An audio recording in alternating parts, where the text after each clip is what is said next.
Hello, welcome to another episode of Tracy Takes On, the show that talks about all things politics and today's pressing issues. Again, I am joined by my panel, Randy, Charles, and Talisha. Hello, guys. How are you guys doing this evening? Okay, thanks. Fine. Great. Hello, family. Yeah, this has been a very slow week in the news. Of course, COVID numbers are up, but in terms of political news, I don't know how you guys feel, but I'm so glad the media has shut Trump's mouth that I don't have to wake up and hear something stupid he said. Maybe I've just missed it, but I have not seen him on TV. I think he's on like uh, a self-supposed shutdown. So maybe this is just me hoping he goes away. But these past 2 weeks without him in the primary news have just been, I'm like, this is the highlight of 2020. Thank you so much. I agree. You kind of wonder why or what the landscape would have looked like if the press had done this earlier, where when he's blatantly lying, why they always felt compelled to cover it. And recently now they've stopped covering. He had an interview with Fox News Saturday night, CNN on Sunday. On their reliable sources, they wouldn't air it because they said we don't want to promote the lies. But they covered him, primary on, thinking that was entertainment and people enjoyed it. And part of the problem was I think the media covered him too much, particularly when they knew he was lying and the facts just weren't there. They continued to promote them and let people listen to him. And many people obviously believed him. So, yeah, but I agree, it's refreshing. Yeah, it's really refreshing. Or you guys aren't going to jump in. Y'all didn't go say nothing. Well, I think that it was good for ratings. And now that there's a new president-elect, thank you, Jesus, anybody but Trump, I think he's just kind of lost a little bit of that magic. However, I don't think he's gone. I think he will spend the next 4 years talking about how the election was stolen from him and how he may run in 2024 because it's all about you never know what I'm going to do, keep everybody guessing, try to stay relevant. But hopefully you guys are right, and this is a pattern that the media will take on, even though I barely watch mainstream media because I feel like they're a little compromised. And I don't want to say I don't trust them. I don't believe in all that fake news crap, but I do believe that they are slanted to their own agenda. And so I barely watch them. So I'm good if he stays out of all media outlets until the end of time. Well, I don't think he's really doing that much since the election. He comes up every now and then to holler about fraud, and they're hollering about it everywhere except where they need to holler about it is in court. And they know what's going to happen if they do that in court. So, but he still has his base. He's still perpetuating the lie. And you wonder how many people are not going to want to recognize Biden as the president because they believe what Trump is saying. Well, it's coming to bite them a little bit in the butt, and it's kind of funny because down in Georgia now, the Republicans are like, why would we even vote in the runoff because the election's already rigged? And basically, I saw a clip of Romney McDaniels, the RNC chair, basically, no, it's fine. Don't forget Purdue is up by like 115 points or something like that. So their messaging is coming to bite them in the butt. And I hope it sticks. I hope we have a good turnout for the Democratic side of the House, and they keep the narrative going of you can't trust elections because it's biting them in the butt, and I'm thoroughly enjoying that. Yeah, that was strange because they were trying to tell people, okay, before the election, they were like, oh, it's rigged. It's all against Trump. Don't trust it. Now that there's a runoff, now all of a sudden, no, you all need to vote. I don't see how they can spin that. There's no real way that they have to spin that. And I hope that the Democrats in Georgia are smart enough to kind of pounce on that. and just keep pressing that, because it literally, when they showed that clip of I forget the lady's the one that said that Black lives don't matter. Laughlin. Yeah, thank you. When she was talking, I'm like, well, how? So now they're okay. And so basically, what I think is, and I don't know why nobody's pointed this out to Republicans, they're not contending the states that they won. So there's no contention in Indiana, Kentucky, Tennessee, Texas, whatever other states it is that he won. They're just contending Michigan, Wisconsin, Pennsylvania, Arizona. And I'm like, well, that's funny. So if the races in those states are fixed, well, why couldn't the races in Indiana and Kentucky and Tennessee be rigged? That doesn't make sense to me. And Well, so they just had this circular kind of reasoning that never makes any sense to me. I think it was a judge in Arizona where they wanted to invalidate all write-in candidate or votes. I think he was a judge that said just because you think it's fraud doesn't mean it is fraud. And said, this is too late to invalidate every single voter who wrote in. I mean, they're being tossed out without even being debated or discussed. They're just failing miserably. Although I heard today that I think Trump is going down to Georgia to campaign. So, and that's going to be another thing. How is he going to say, hey, you all go vote? I mean, that doesn't, the only way he can sell it is he says, hey, look, I need you all to vote Republican so that I can control, that the Republicans can, well, see, I don't even see how he's going to do that, because he thinks he's won. He's not going to say he lost.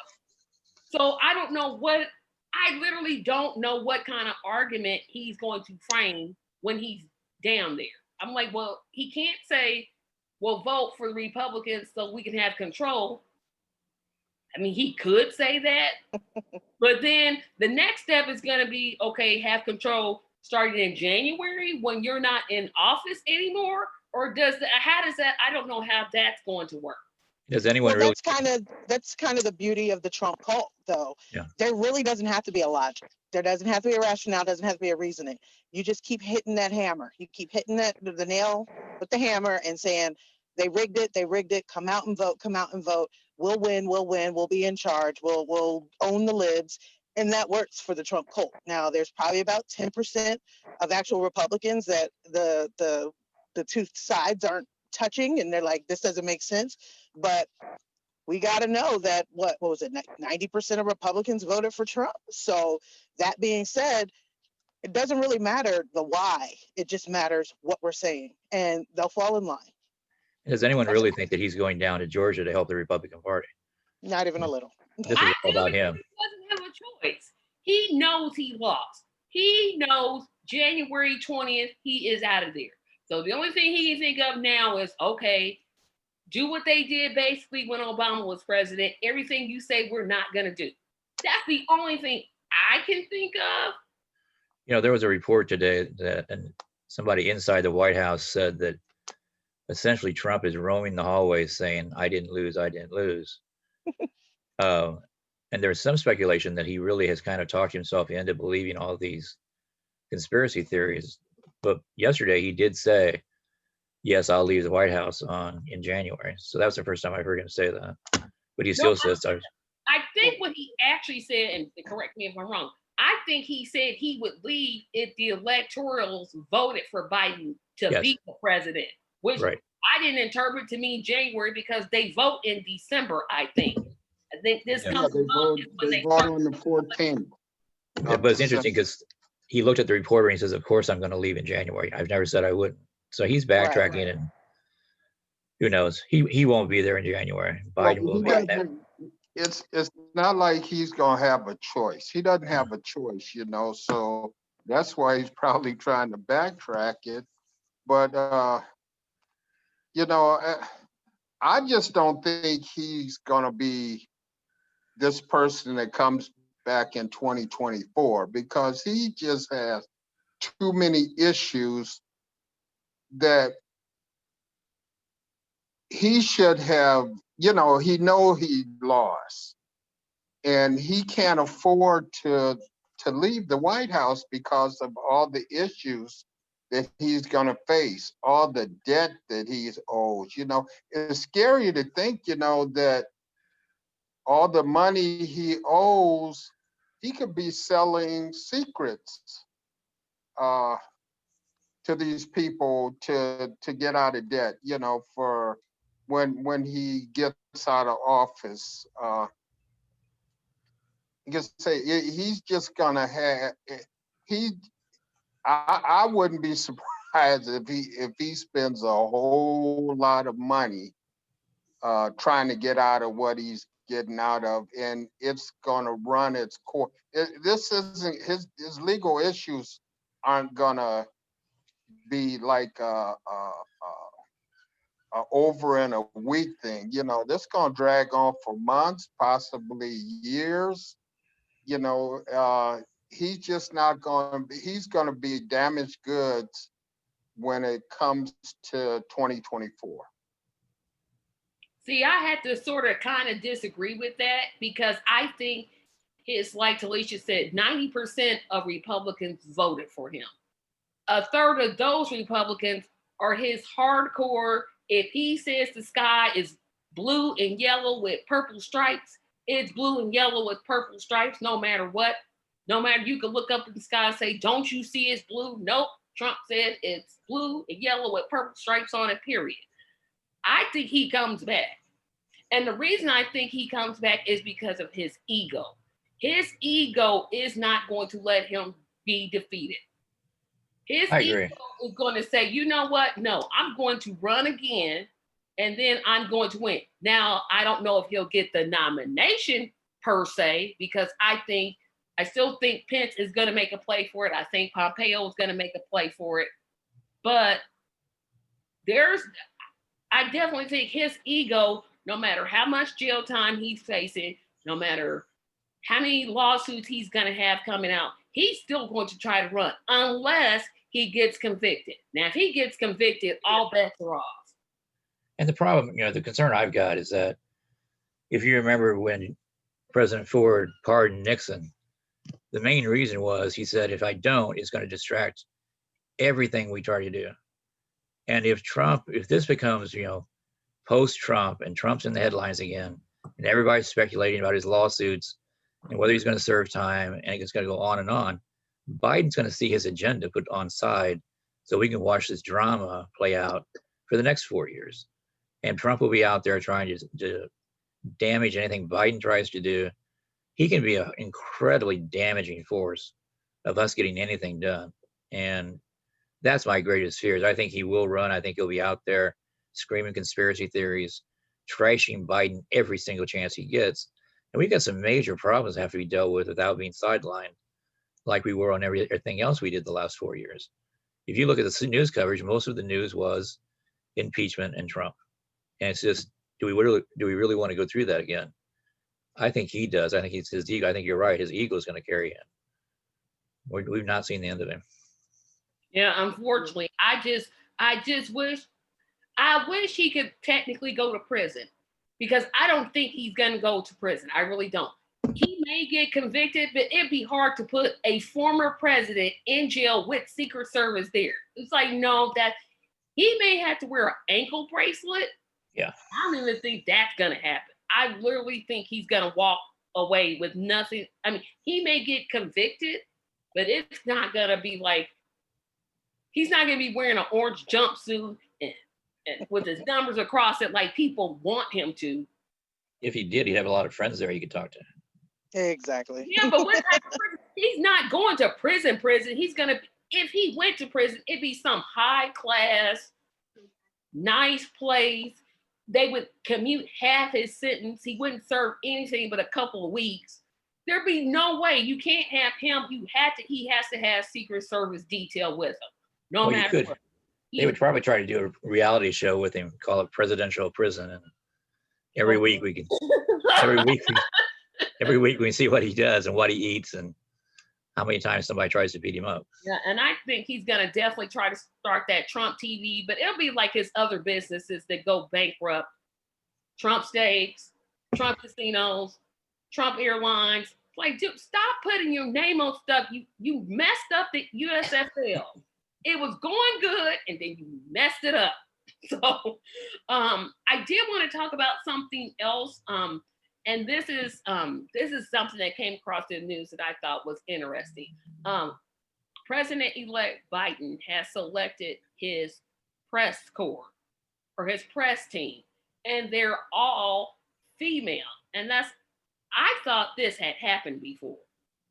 And apparently, this is the first time that has ever happened.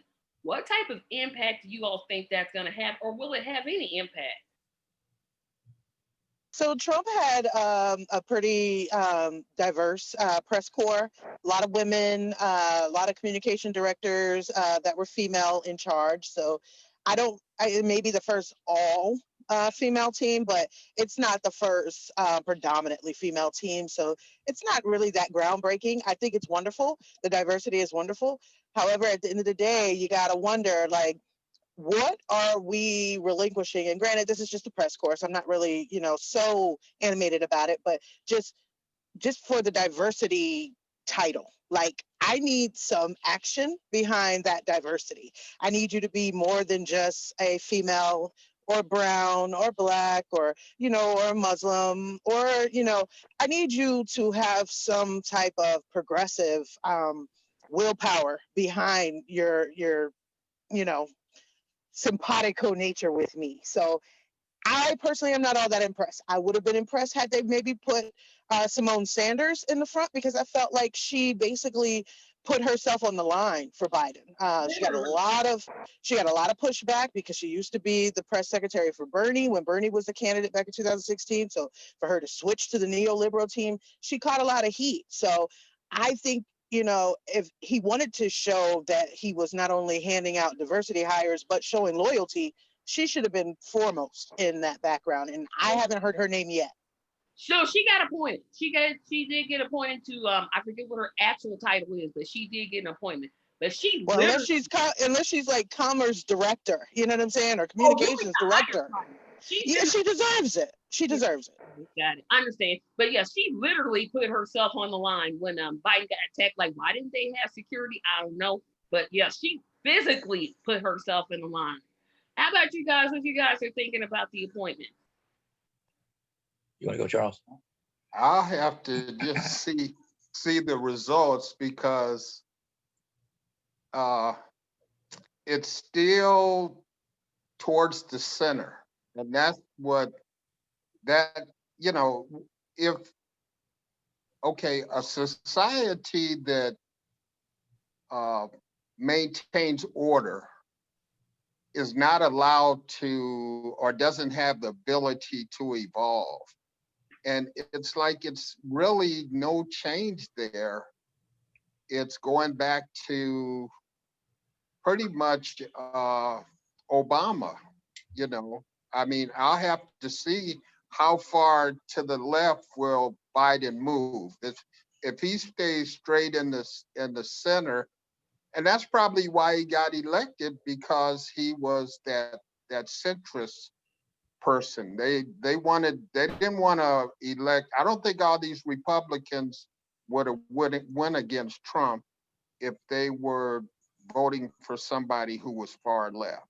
So, I'll have to see. And then will all the people that are in these cabinet positions, are they going to be for the people, or are they just going to be yes people for Biden? Just like all the people were for Trump, they seem to come in with experience, but where their heart and their head directed to, I don't know, because I really don't know any of these people who are coming into his cabinet. They'll tell you the upside of this person, but everybody has a downside, and you will have to find out what their downside is. I thought, when I first heard it, I thought it was positive. I think it's his attempt to diversify. I think we're not going to know what this is going to look like until he's finished with his cabinet and took a broader look at it. I think he's trying. I've said before that he's not going to make everybody in the party happy, whether that be the left, middle, or we don't really have a right. But I just hope that we give him more than just a chance. I'm concerned that if we don't win in Georgia, the Republicans in the Senate are going to do to Biden what they did to Obama, where, everybody knows the story where after the inauguration, they went across the street at a restaurant and came up with a plan to keep Obama from accomplishing anything. And if we're not careful, they're going to do the same thing with Biden. So I just hope before any of us get too critical and not let the perfect be the enemy of the good, that we give him a chance, and particularly we get the Georgia vote to go the right way, so he's got both houses. Because if he doesn't, I think you're going to see the Biden presidency play itself out between the election in Georgia and probably March. And if we don't get the Senate, you can pretty much predict what's going to happen. We're not going to get the stuff done we need to get done. I do Well, you have, got to think like this, Randy. Like a lot of folks are making the pragmatic choice right now. Right. And the pragmatic choice was, okay, we're going to get Biden in there because he is our only choice and we don't want Trump anymore. That's a pragmatic choice. They're probably also, hopefully, going to make that same pragmatic choice down in Georgia. I don't know if they're going to get enough people, but the Democrats kind of shoot themselves in the foot, basically poo-pooing any kind of, and we call it progressive initiatives, but it's not even progressive. This is really mainstream thinking. So many people on the right, without labeling it, have already said they want X, Y, and Z. They want Medicare for all. They want, cleaner initiatives. They want, they think that everybody should get a stimulus until this pandemic's over.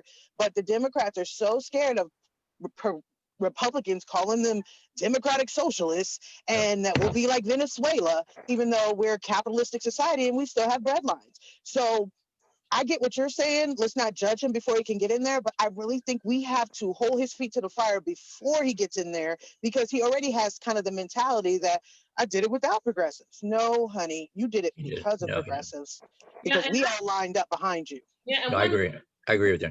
Yeah, one of the things, I'm sorry to interject in there like that, but one of the things that concerned me really, and I was about to throw a fit Saturday when I heard that he's trying to push Rahm Emanuel for a conference. No, I don't ever want to hear that piece of, no, absolutely, positively not. Not only was he bad under the Obama administration, but some of the things he did as mayor of Chicago, oh no. Oh, absolutely not. If he puts that guy in there, oh no.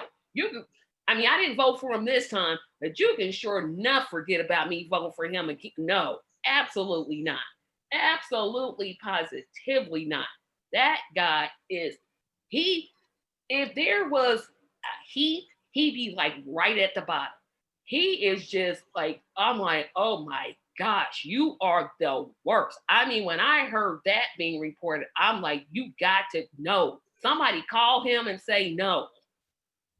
Well, he reminds me of the Republicans, Oliver North, where so many people like North because if you wanted something done, he was your man. Whether it was legal or illegal or right or wrong, if you wanted it done, you got North involved. I see him the same way. I think Democrats like him because he gets things done. And oftentimes it's not the right thing. So I agree with him. Well, I think that he is Rahm Emanuel. I'm surprised that Biden even mentioned him, because he's to me, he's just damaged goods. After what happened in Chicago, why would you even want to bring somebody on like that? I'm sure there's other people that can do the job that don't have that type of baggage hanging on them, because the Republicans are going to be all over Biden, just as the Democrats was all over Trump for the next 4 years. And Biden wasn't running against Trump, or Trump wasn't running against Biden. Trump was running against the COVID, all the racial issues, and the way the economy dropped. That's what caused Biden to lose. I mean, Republicans went against him. You know, you have to take that vote into account. Will they still support Biden in the next election? Uh, Here in Arizona, you know, it was, I think Barry Goldwater was the last time a Democrat uh, got the nomination here, or got the won the state here.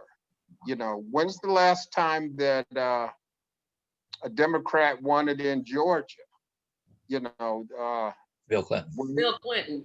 get those? Will he get those states again in 2024? And you know, it just depends on who he's making happy, and he just got a whole lot of people to make happy, and you can't make everybody happy. That's what politics is. You have to piss off some people.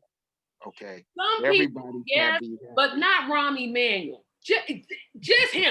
You know, you could get. Let me think of a centrist Democrat that makes me want to throw up. Oh, oh shoot, what's her name? She's the sheriff. She's the black cop in no, not her. Somebody like You talking about Val Demings? yeah, not her, but I'm thinking of a like a centrist Democrat. You could get the most centrist Democrat. I know he's not gonna get Amy Klobuchar. There you go. There's one.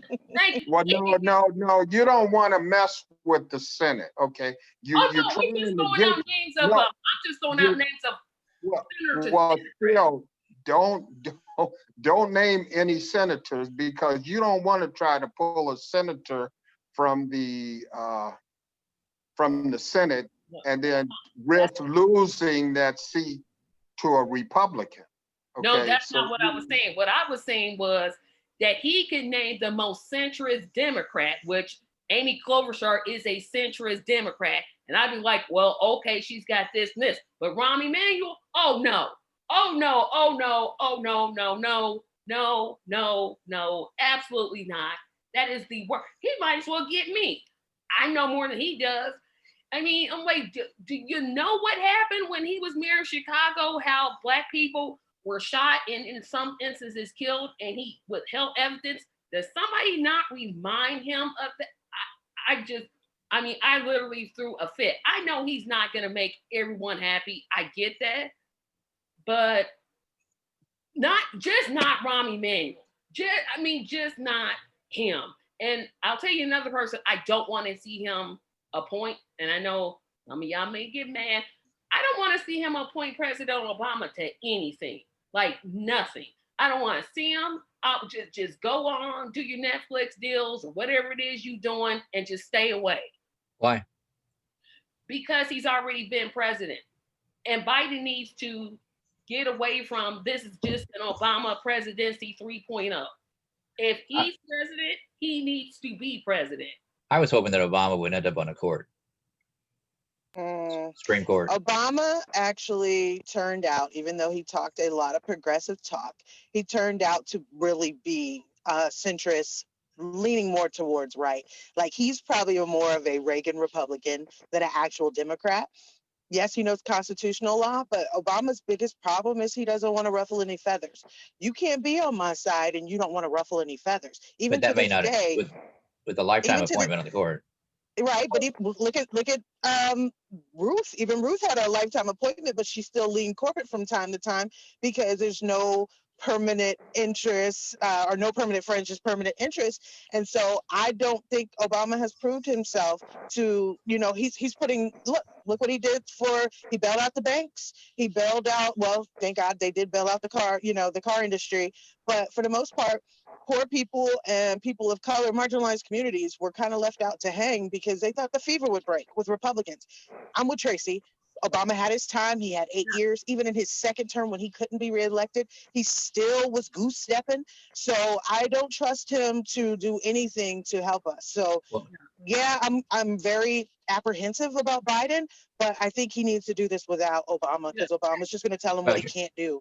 Yep, Just and in, I got just another in, name I want to add. Hillary Clinton. Oh no, I'll take all my shoes off and throw it at any team. Even them two, I don't want to hear it. I don't want to hear it. Oh I- no. I No. totally agree with you on Hillary, but I No. have to admit, I've got the Obama cardboard cutout in my office. I've got pictures of him. I'm a big Obama fan, and so I'd have to put that out there. So I respect your guys' opinion on this, but I beat the drum on Obama almost every day. And if he was on the Supreme Court, I think it'd be great. But So when there were when George Floyd was murdered, right? And then right behind that, I think the gentleman in Wisconsin was shot in the back 7 times. Jacob Blake, I think. Yep. And then just repeatedly throughout the summer, Black people were being killed and maimed and harmed, right? And so the NBA, with their limited power, but enough power to basically cripple the powers that be by planning to boycott, they were ready to do this. Black men who represent 90% of the NBA were ready to boycott and sit it out because they were tired of Black people and marginalized people and Hispanic people getting shot and killed by people we pay, right? So they went to Obama thinking he's more of a soothsayer, some type of leadership, some guidance, some beacon, and said, what should we do? Because we're thinking of doing this. And you know what Barack told them? Play the game. Told him to play the game. And so because the almighty dollar, and he didn't want to see the economy crippled, was way more important than Black people. And I'm not saying he doesn't care about Black people, but in our capitalist economy, it's not as important as maintaining this dollar. He told them to basically, go play the game, find another way to hold them accountable. I have a problem with that.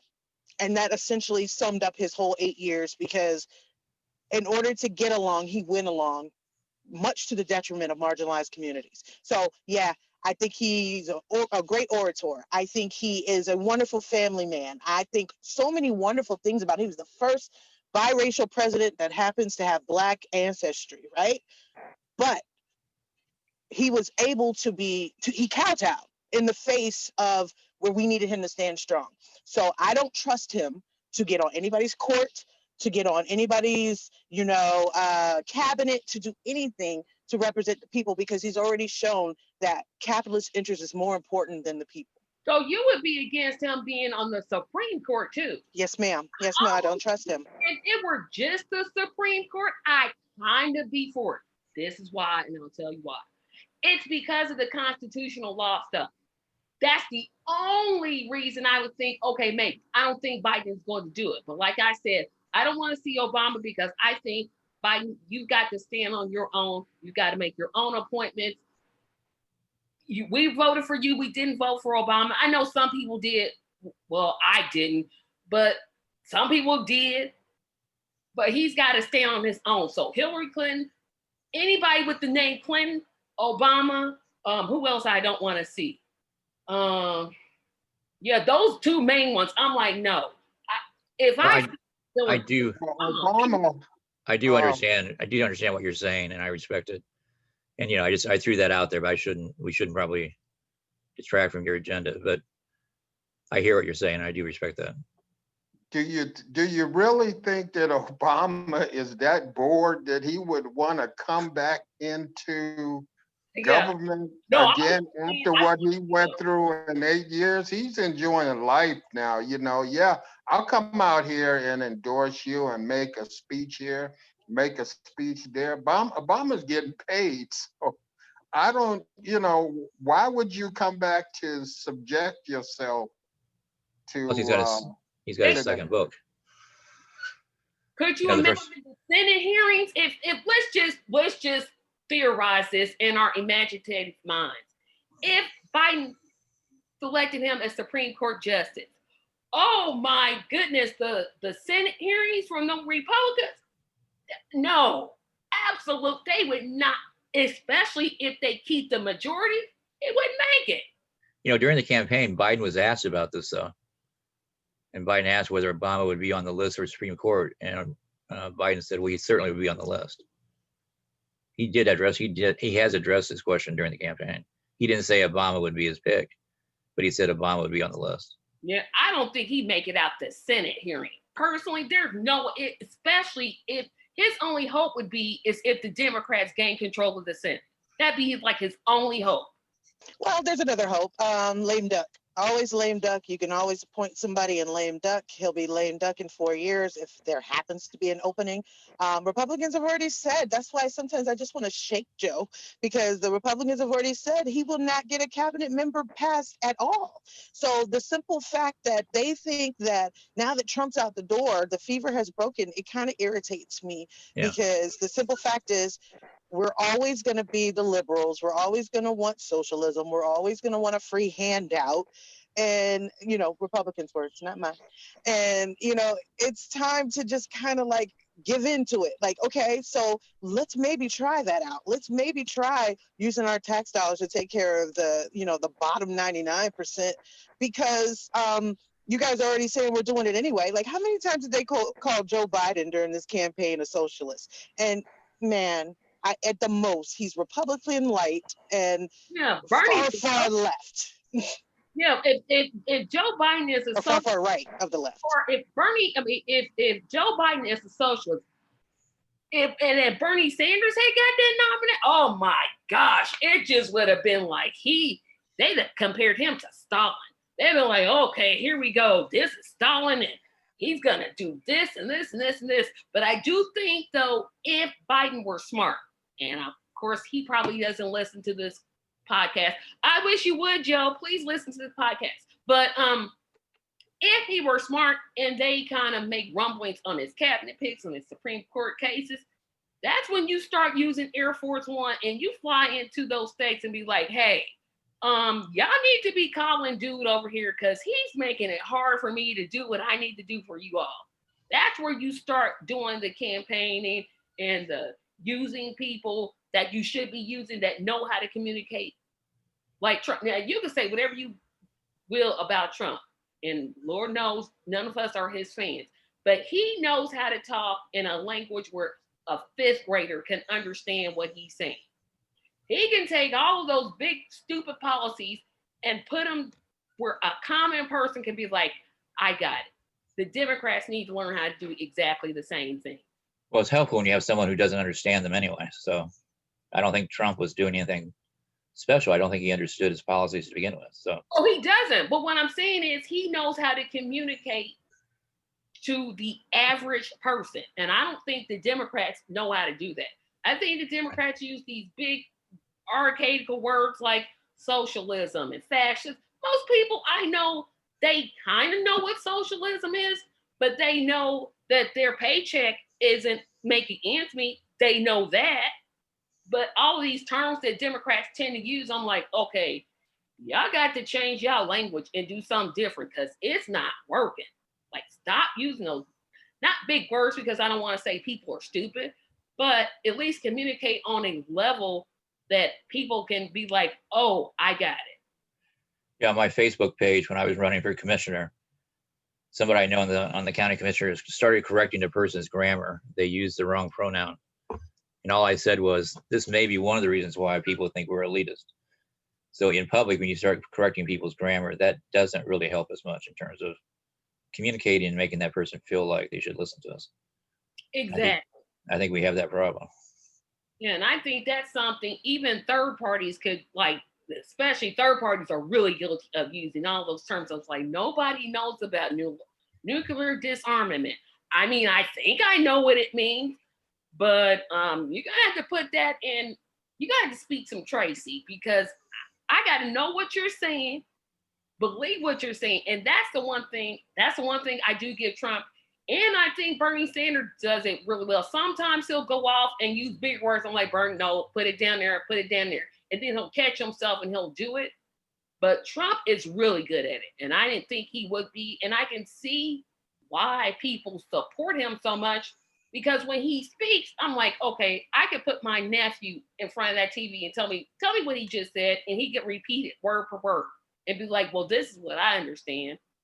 And I think that's what Democrats need to do, is speak in a manner that can be understood and not use these big terms that nobody knows. And you got to look it up in 15 dictionaries, go on Google and be like, nuclear, and you can't even spell it. And we have to stop being defensive. We have to be on the offense. Like, it should never be a day that goes by that folks aren't saying how Mitch McConnell is standing in the way of people getting money every month. There should never be a day that goes by where folks aren't saying that this pandemic raged out of control because Trump dropped the ball, and the Republicans have been backing him up, and they back him up to this day.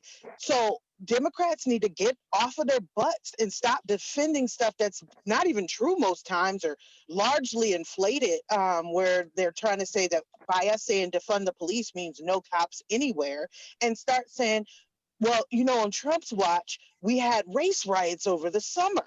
And I'm really kind of sick of them always trying to change our to fit theirs. There's a reason why there are Republicans and there are Democrats. It's because we believe and hold a certain value that Republicans have only been saying that they've upheld for years.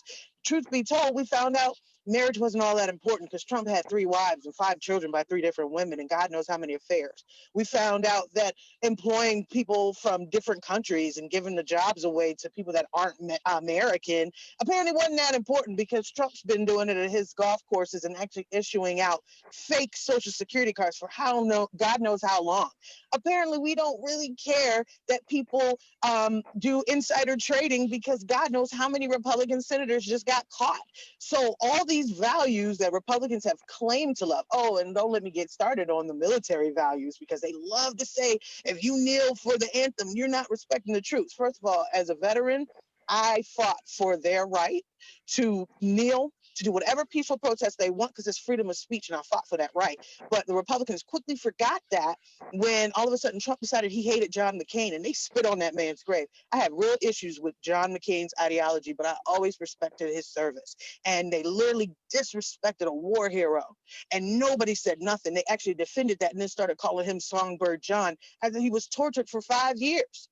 So I'm really sick of the Democrats not basically playing as dirty as the Republicans. You don't have to be nasty to bring your level of discord to theirs. You just tell the truth. And for some reason, Democrats are so scared to actually put the truth out there. Do you know how many people would flock to the Democratic Party if we started to tell it like it really is? If we started to tell people, you know, your taxes are paying for corporations to come and set up and get hordes of money from, you know, tax-paying citizens, and they don't pay no taxes? Do you know that your president, which I refuse to say, 45, only paid 700 in taxes, whereas somebody making 50, 60, $70,000 a year paid maybe 20 times that amount?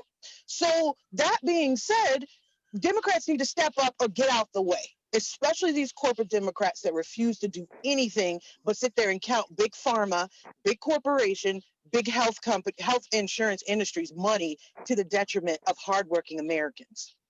Yeah, we need more AOCs and Jamal Bowman. Yes, and Ilhan Omar. Yes, I forgot about her. Thank you. Charles, you look like you want to say something. They, you know, they have to get elected to have that voice. You know, one AOC ain't gonna do nothing in the midst of what 438 other members of the House of Representatives. It's to me, it's just all about money. Okay, the old guards are still trying to hold on to that money, and that regardless if they're Republican or they're a Democrat, they don't want to rock the boat. Like I said, you know, they maintain order. So nothing is really allowed to evolve. You know, you can't evolve into a better society because you're just maintaining order and you really don't want change that's gonna, especially if it's gonna affect your pocket.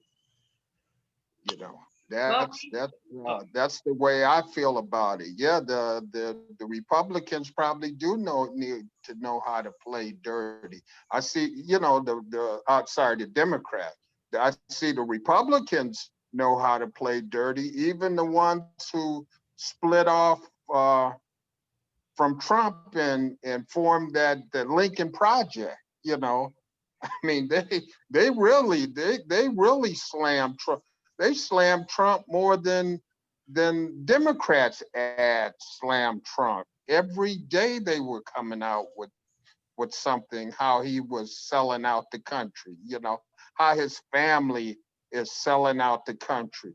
You know, they like Ivanka, she works in the White House, has a top secret clearance. She doesn't get paid, but she also is running the Trump Foundation or Trump businesses while she's in the White House. You don't think that's affecting their money making process? You know, but they're allowed to do it, and I guess the people who allow them to do it.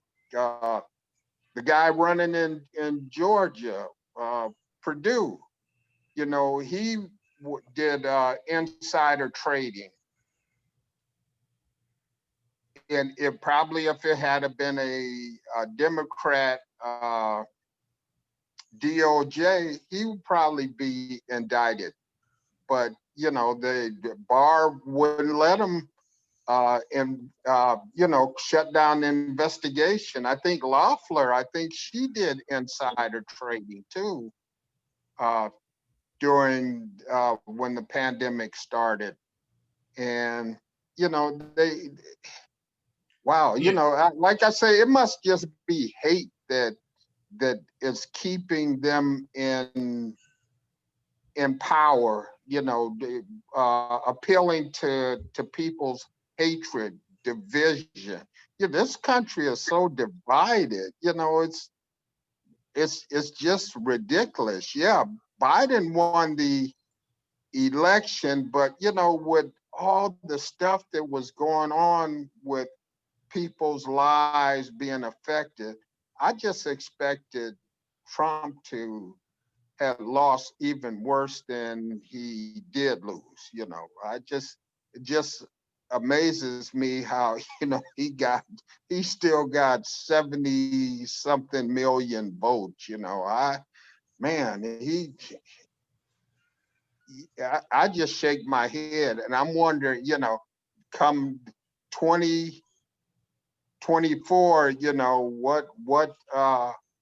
what's going to happen then, you know, because you can get somebody worse than Trump, but can act presidential and get in there and be elected.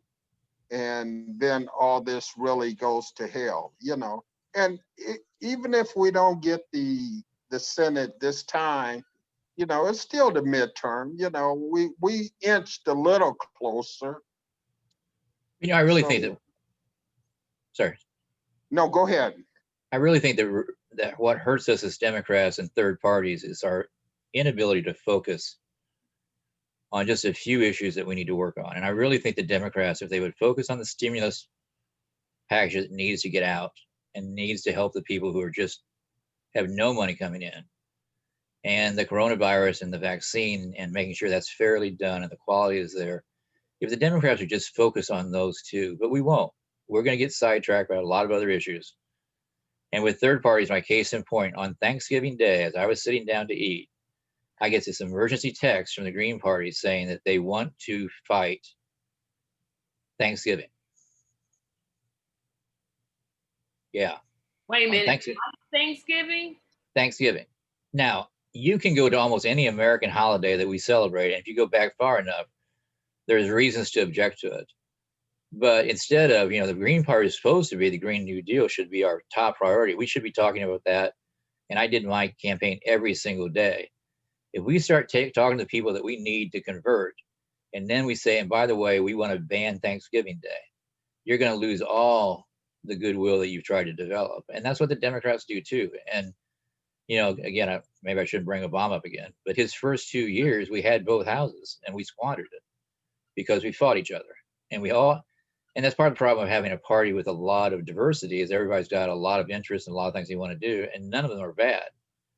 But it's not a good roadmap for success if we're all over the place. Yep. And that's one thing. The Republicans have somewhat of a limited thought process, and they usually do well promoting that. So we've got a chance here. I just hope we take as much advantage of it as we can. Got it. So Talisha has to leave. So I'm going to give her quick idiot of the week pick, and then I'll get to the rest of the topic because I didn't want her to miss it. Oh, well, thank you. Thank you. Well, first, let me just say real quick, Randy, I totally agree with you. We need to find like some choice issues affecting America and stick to them. I can tell you though, me and my daughter were working on the first Thanksgiving, and we were kind of covering how the Indians had kind of nursed the first pilgrims kind of back to health. They had went from a ship of 300 down to maybe about 100 people, and the Indians helped them. And within like 10 years, they took over land and slaughtered them. So as I'm preparing Thanksgiving dinner this year, I'm like, well, maybe we should stop calling it Thanksgiving, but that's just some internal Conklin stuff. And I was like, maybe we should just call it Family Day because, oh my gosh, we're almost paying tribute to people that massacred people that were actually giving of themselves. So I get the Green Party sentiment, but you're right. Pick your battles. Maybe that's not something to lead a charge for. Maybe that's just something maybe throw out in the ether, kind of like how Columbus Day got changed to Indigenous People Day. But neither here nor there. I want to say my idiot of the week, I want to say is Netanyahu. And by relation, probably the Trump admin that either co-signed the activity or basically green-lighted it when they killed the data scientists of the nuclear team in Iran. And my issue with that is because it is to cripple Biden's power getting us back into that JCPOA. And I'm really disgusted with the government of Israel because they basically have their sights set on, you know, keeping Iran at bay and keeping them weak. And Netanyahu, his government, his Israeli government, not the Israeli people, there's wonderful Israeli people, but the Israeli government is hell-bent on oppressing Palestinians and oppressing Iranians. And of course, they have their whole drama. So I don't like that. They're my idiots of the week, and hopefully we'll be able to find some type of way to stop whatever impending repercussions is coming against Israel. Yep. Okay, I will see you Saturday, ma'am. Thank you, guys. Y'all Thanks. take care. Randy, Charles, Tracy, y'all take care. Have a good night. So I also wanted to talk about some other things that are coming down the pike, and I want to get you guys' opinions on. We had talked about the stimulus and how much I talked about how much I needed. How long? Let me get my question phrased in the right way. So there was a report by the Surgeon General that the virus is going to start to come out in the end of December. And there was the former governor of a state, and I think his name is Dwayne. And he came up with what I thought was a maybe interesting idea, and I definitely want to get you guys' opinion about this. He started to propose an idea to pay people to take the vaccine. Do you think that's a good idea? And if you do, how much would you pay them? How much would you pay people to take that vaccine? I keep saying take the virus, take the vaccine. Sorry about that. I mean, no. I strongly disagree with it. In fact, that money they would be spending on that vaccine ought to be in the stimulus package to help people who are losing their homes and losing their jobs and not being able to pay their health insurance. The vaccine is being funded as a public benefit to end this coronavirus. And the fact that we have to now pay people to do, I mean, we went through the whole thing where people wouldn't wear a mask. We wouldn't be in this position if people weren't politicizing that. We wouldn't be in this space if people didn't go back to colleges and start partying with no protection. We wouldn't be in this place if people would have stayed home during Thanksgiving, which you're probably going to see a spike because of that. People can't be paid to continue to be stupid. Take the vaccine and let's end this thing. But if we start having to pay people to do everything that they should do, where's it going to end? And I think it's a horrible idea. Okay, got it. How about you, Charles? I think it's stupid. Okay, that what's wrong with it? If you think you got to pay me to take this vaccine, I mean that should be a voluntary thing. Uh, just like the flu shot, nobody pays anybody to take the flu shot. So why should why if people would just do what they are supposed to do and protect themselves from this virus? I mean, look at Thanksgiving. Look at all the people who traveled, millions of people who traveled over the holiday when they were warned not to travel over the holiday, but they just want to do it anyway, just thinking, gambling that this isn't going to affect them. So, and the hospitals are getting filled, pretty soon. The way it's going, you'd be lucky if you get a bed in the hospital uh, if you get this virus. You know, I did not see it that way. And I'll tell you why I kind of thought it was a good idea. And I didn't even think about what you guys were saying. I thought, you know what? If people are so afraid to take it, now I'm not saying give them money every time they get it. That's not what I'm saying. Not saying that at all. But as an incentive, maybe an extra $20, $25 on their stimulus check wouldn't be such a bad idea. But now I think about the way you guys are framing it, I'm like, okay, maybe that is a dumb idea. Well, and Tracy, read between the lines what that's saying. So when the government comes out and says, we'll pay you, reading between the lines, the government's essentially saying, we believe this may be risky, so we'll pay you to take it. Yeah, that's the other thing I didn't think about either. Yeah, so they're basically reinforcing the criticism that's out there. And if you're willing, if you really think that vaccine is dangerous, are you going to sell your health and your life for $25? I mean, in a cumulative effect, that's a lot of money. For an individual, it's nothing. Put that money in the stimulus bill, get the bill passed, and help people out, help people pay their rent. And if somebody doesn't want to take the virus or the vaccine, they don't have to take it on the first round. They can wait and see. There is some truth to the whole herd immunization, where if a lot of us take it, those who are uneasy about it will still have added protection if the rest of us do. So, yeah, not a good. If the vaccine works, I mean, have you seen any literature in magazines about what this vaccine is, what it's supposed to do? No. All we hear about it is on the news. I'm not taking something that I heard on the news. I want to be able to look up and see, what are the side effects, or what could happen, or what's supposed to happen. I asked my doctor about it, and I said, I'm going to depend on you to tell me, because I'm one of the high risk groups, whether I should take it or not. And she said, I want you to remember this. People talk about how fast they develop this vaccine. She said, the testament is not how fast they developed the vaccine. It is how slow we were to do it before. And when you lifted a lot of the restrictions and a lot of bureaucratic kind of making sure companies couldn't get sued, costs, liability, all this other stuff, they lifted all that. And she goes, I think it's really a testament to how fast we could have always done this and didn't. And she said, if I saw anything that I thought where they were really seriously jeopardizing safety, she said, as your doctor, I would say you shouldn't take it. And she's telling me, first time it's available, you got to get it. You got to do it. And that's one of the damages that Trump has done. He's made everybody now be suspicious of even the good things that government can do. Absolutely. Absolutely. Final segment. It's time for my favorite segment of the week. Talisha already picked hers. Charles, who is your idiot of the week? My idiots of the week are everybody who's still hollering fraud. The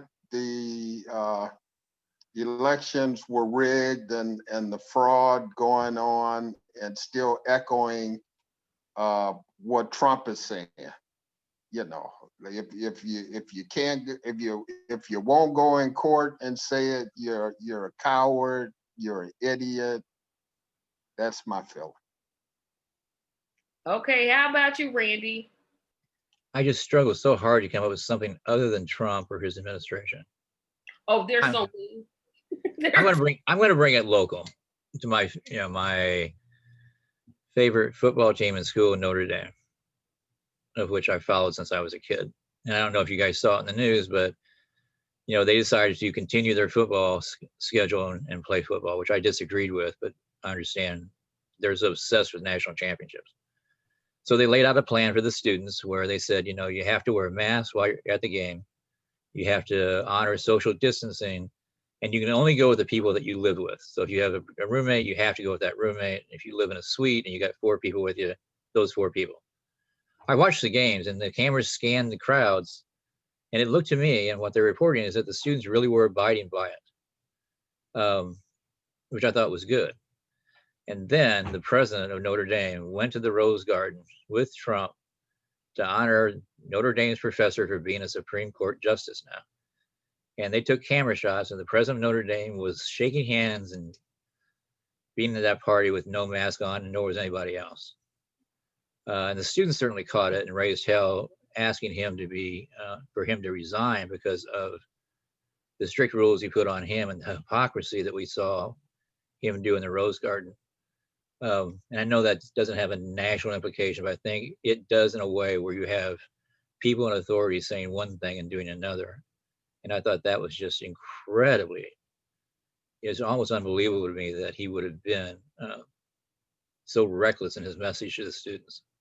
And then the following games are reported that the students were being more relaxed. And I don't know if it's directly because of that, but I think a part of it was. So my idiot of the week is him, but it's also the people in authority who simply say one thing and then don't show the same thing for the rest of the public.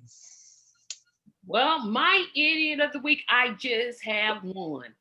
And I would share my screen, but YouTube is going to hit me with a copyright, so I can't, but I'll share it in my group. Randy Quaid. Oh, Randy is a Trump supporter. And he made a video of himself with a strobe light in the dark reading Trump tweets about how and went on a maybe 10-minute rampage about how he thinks the election is fixed and how everybody is coming after him. I normally don't care who actors support. They can support whom they want. But this was far beyond what I've ever seen a Trump supporter actually do. It was just, I don't even have words for it. It was just horrible. I mean, the strobe light, and he had the smoke coming up like he's doing a seance. It was just weirded out. So Randy Quaid is definitely my idiot of the week. Gosh, I always liked him too. That was idiotic. Don't know him as a person, but that was not Dennis Quaid, the other one that's a Trump supporter, but Randy. Well, Randy Quaid's an idiot. Oh, Randy anyway, Quaid, not Dennis. Yeah, not Dennis. Not Okay. Dennis. No. Dennis is a Trump supporter, but Dennis is like more sane. Randy's the one that should be evaluated.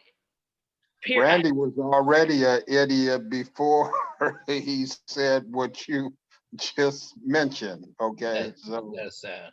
Yeah, that he's the crazy one. But I mean, let me rephrase that. He's the one that is not stable.